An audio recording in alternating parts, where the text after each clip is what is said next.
something that I've actually mentioned before, maybe sometime last year, but it came to my heart again yesterday. The winner's blues. The winner's blues. Somebody is smiling.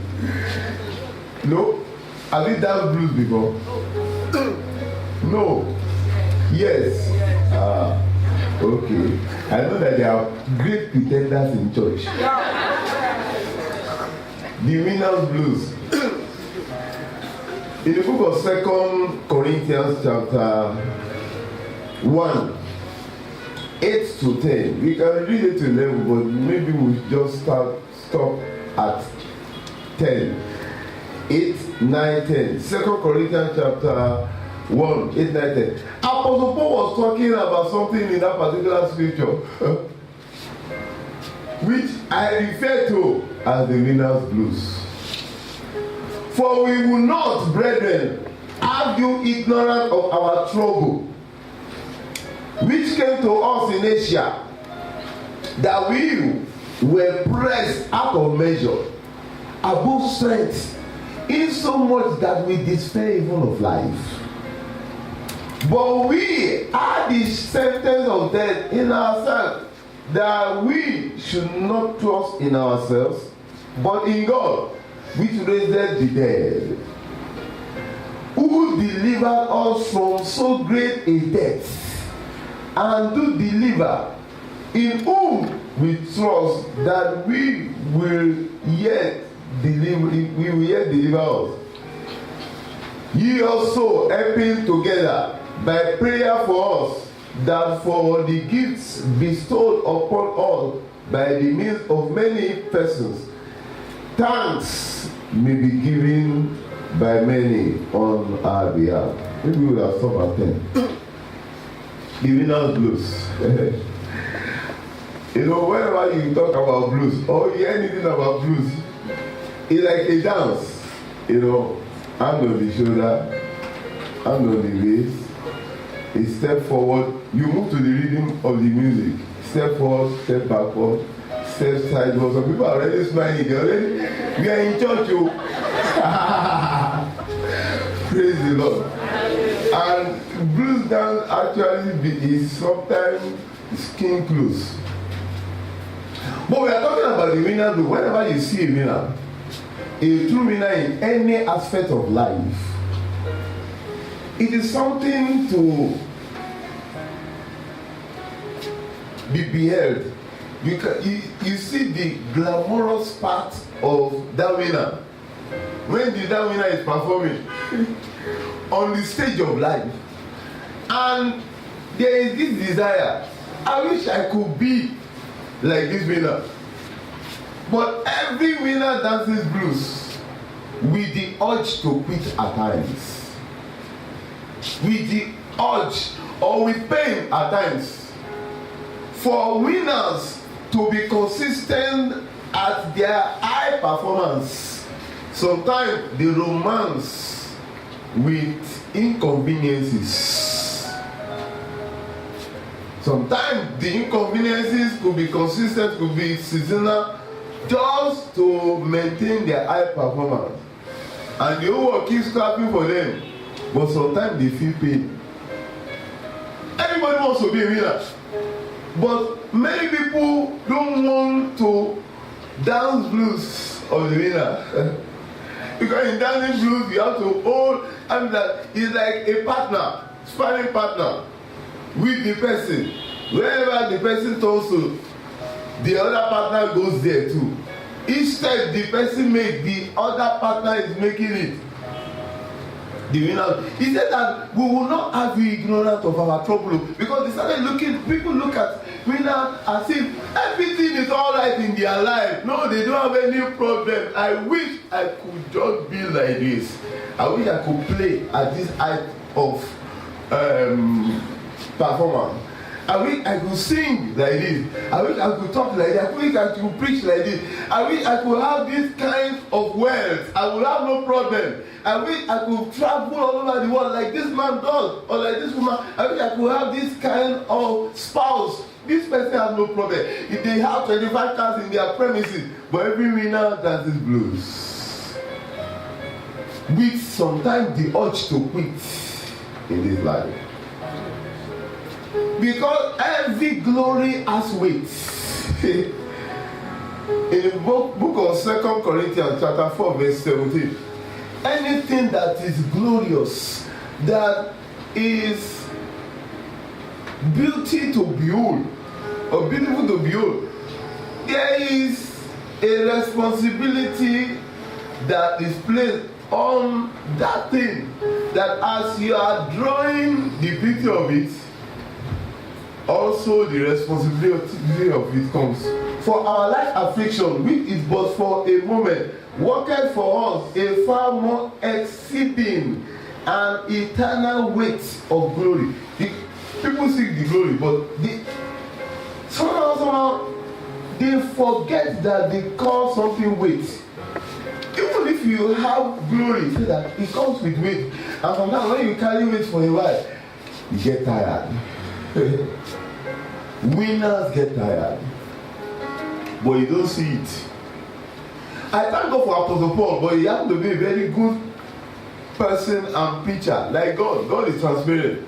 That's why when you go to the scripture, if some of us were to write the scripture as God, we would delete some parts of his chosen people like David. All the mistakes they made, I don't want it to appear as if my own servant made mistake, but he will put it there the way it is.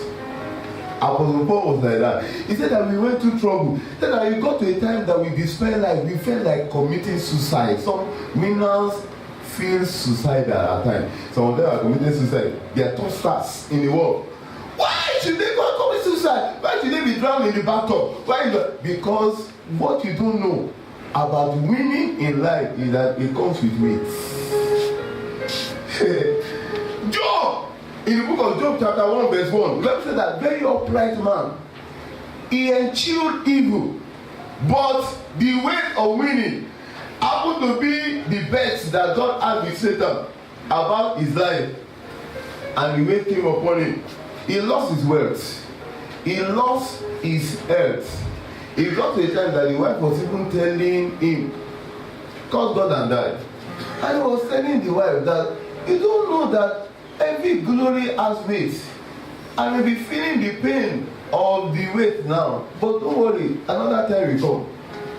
There was a man in the land of Uz whose name was Job, and that man was perfect and upright and one that feared God and ensured. You go to Job 2, 9 and 10. Where the wife, when he went through, when the weight was upon him so much that he lost his wealth and health, the wife was advising him, how happy will a man feel when your wife tells you to your face, curse God and die. What is all this your righteousness or integrity? Where is it now? It could be painful, but when the man goes out to his job on the stage of life, you never knew what had happened. He could be performing with a bleeding heart. Winners, they have blues sometimes. When they said his wife unto him, do thou still retain thy integrity? God and I. And Job said something. But he said unto her, thou speakest as one of the foolish women speaketh. What? Shall we receive good at the hand of God, and shall we not receive evil? In all this did not Job sin with what? With his lips. The book of Job chapter 13 verse 15. Job 13 15 said that even though he slay me, yet will I trust him. But I will maintain my own ways before him. Job 14 too. Job 14 said that all the days of his appointed time will he wait until his change come. Meaning that even he had the urge to quit. As a winner, no matter how good you are in whatever you do, sometimes there will be urge for you to quit. Moment of despair, moment of sadness, sometimes depression will want to set in. But one thing about the winner's blues is that you must refuse the urge to quit. Because after that urge will come a glorious season again. After that the urge to quit must always come. So if you don't allow yourself to move to that, out of that season, you will never get to the joyful, glorious season. Because concerning Job, with all this feeling that he was having, all this melancholy. Another thing about blues is that blues started in southern US during the time of slavery, African American slavery. That was when blues started. They brought up the kind of music just to console themselves in slavery after they have gone to work all day and they are with themselves in the night, and they started singing those kind of songs. They were like the slow type, you know. We shall overcome, we shall overcome someday. They're just singing because of what they were going through. But after a while, it turned to the blues, the romantic one. So, blues, the original blues, came with a sort of sadness, a touch and a tone of depression, and a touch of not really feeling good. But every winner has the urge sometimes to quit. When you read this book of Esther, I wish I could be an Esther who was a stranger in the land and she rose to becoming the queen. Really? Are you able to stay with, to have a husband that you not have access to for over 30 days? When you read in between the lines, you will catch that. In the book of Esther chapter 4, verse 11, he said that when Mordecai was saying, go and talk to your husband because they want to kill us, said that there is a particular law in this land and I have not been asked by the king to come. Anybody that shows up to the king is dead, that is sentenced. These 30 days, I said 30 days. Whenever you read the story of winners, you will see the pain, the ones that people will not, they don't pray for. But the thing is that as they are calling for it, every glory has it. All the king's servants and the people of the king's provinces do know that whosoever, whether man or woman, shall come unto the king into the inner court, who is not called, there is one law of his to put him to death, except such to whom the king shall hold out the golden scepter, that he may live. But I have not been called to come unto the king. The king happens to be the husband we are talking about here. This how many days? 30 days. And that was not the end. I want to be the wife of the president, the wife of this kind of pastor. There are some things that will be denied just because of that type of performance, because that position will demand it from the husband or from the wife. Do you really want to? Then you will now see that every winner has weight upon him or her. You may not always see it, but it is there. Jesus Christ, the Master, he got to a time that the Bible said that he was so sorrowful. How can somebody like Jesus Christ be sorrowful again? If he could be sorrowful, I tell you the truth, there is no human being on the surface of the earth, whether it has come to your mind or not, that sometimes you feel down. Every human being, they are humans like you too. They have not been caught up in rapture as long as they are here. But the thing is that it's a fight. They fight it and they come up again. That is what in the book of Mark chapter 14 verse 36, you see Jesus Christ. He got a time that he was struggling. If it were possible, let this cup pass over me. He was struggling at that time. And he said, Abba Father, all things are possible unto thee. Take away this cup from me. Nevertheless, not what I will, but what thou wilt. Praise the Lord. The winner's blues is the urge to quit. But refusing to quit is the way that you make it to the very end. Never quit. I was reading a particular caption on a platform, WhatsApp platform. Pastors, one place, and now we broadcasted it, I think about many months ago. I think I have it in my phone. If I can just quickly, they are talking about pastors. That what pastors go through sometimes. I said, wow, this could be so true. Pastors are human. Let me read it. Pastors are human too.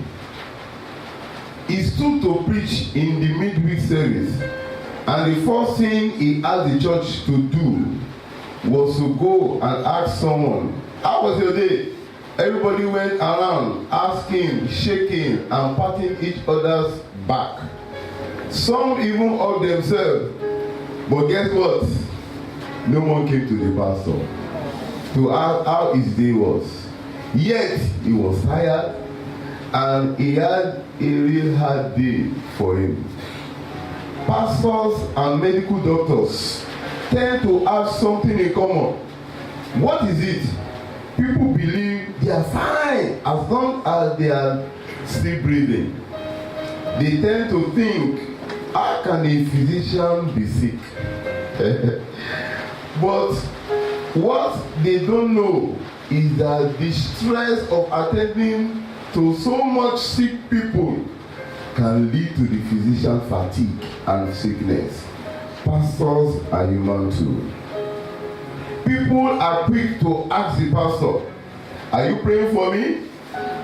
But hardly ever told him or her, I am praying for you. Maybe it's not a modern day phenomenon. After all, maybe that was why Apostle Paul had to appeal to the people looking up to him to pray for him and other leaders in 4 Thessalonians 5:25. He said, brethren, pray for us. Meaning that they too, they need prayer. People know how to accuse the pastor of not visiting or caring for them, but they hardly stop to check on him or his family or our family. They call or come to him for prayers when going on vacation. But I've never wondered when last he had such vacation. A pastor sometimes finds himself rejoicing with a couple that has just been blessed with a new baby. Almost immediately another call comes in of a family that had just lost a member, and he had to switch between the two feelings within 1 minute, and none of the other side we know. Romans 12:15. Rejoice with them that rejoice, and weep with them that weep. And you will try to switch. How do you manage contrasting emotion within 1 minute? And none of the ones we know. People may line up to see him, but one problem from the other. Yet each problem could be opposite of the other, and you have to attend, and none will just know what emotion he has put up in the previous one. Such emotional switch could be weighty on a person's mind. Rejoicing with those rejoicing and weeping with those weeping side by side. That is not a tea party. The same thing happens during counseling session. People coming in one after the other with different issues. Good, bad, ugly, rejoicing, depression. Emotional expectation will be different in line with the matter at hand. And the last time I checked, I still confirmed that pastors are human too. Trust me, there are days he or she didn't feel like coming to church, just like you too. But he still came to try and touch somebody's life, one way or the other. Sometimes it could be in ache or could be aching underneath the nice dress, but he tries to reach out to someone else's aching soul. Many judge him or her for what he does, the way he does, or what he does, and how he does what he does. Many criticize him or her for not being perfect in his words and ways. Many are quick to point out the things he or she is not doing well.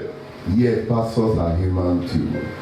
Some pastors have quit because of depression, while some have died because of exhaustion, and some are barely getting by each day in frustration.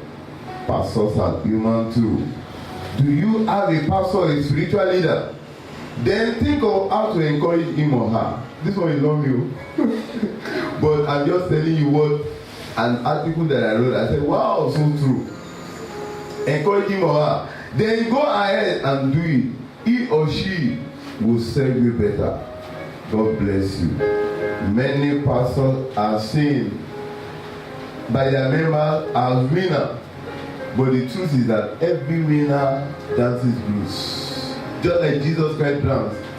Elijah, he said that God kill me now. He had just destroyed 850 prophets of Baal. But you know something about consistency in winning? It can bring exhaustion. And when there is exhaustion, you can be edgy at times. That's why some people that are exhausted emotionally, I was talking to the mentorship class about exhaustion, that when you are exhausted emotionally, little thing will just put you up. I said, what did I say to this person's emotion has been stretched to the limit.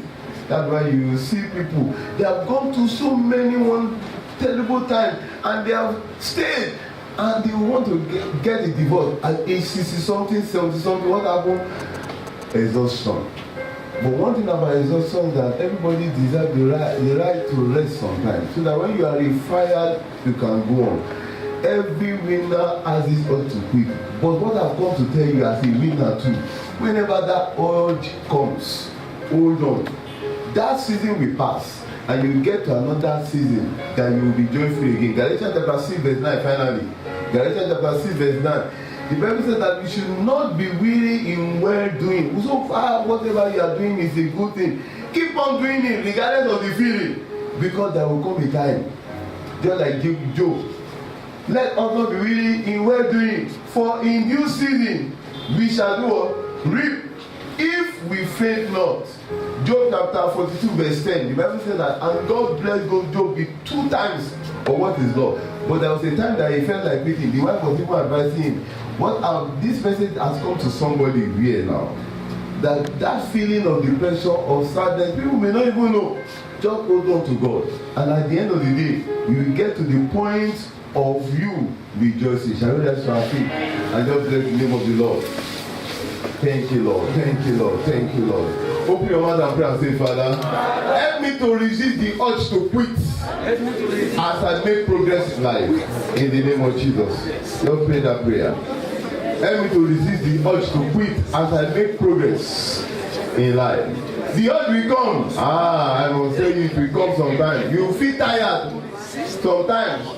Tired of your job, tired of your marriage, tired of your ministry, tired of whatever thing it is. I tell you. But hold on. You will get to the point of celebration again. In Jesus' mighty name we have prayed. Father, thank you for a word that has come. This is deep truths of life that you have just shared with us. Help us to run with it. And help us never quit whenever the urge will come at any point in time in our life. Help us to hold on to the end, because it's he that holds on to the end that is saved and is blessed. Thank you, Father. In Jesus' mighty name we have prayed.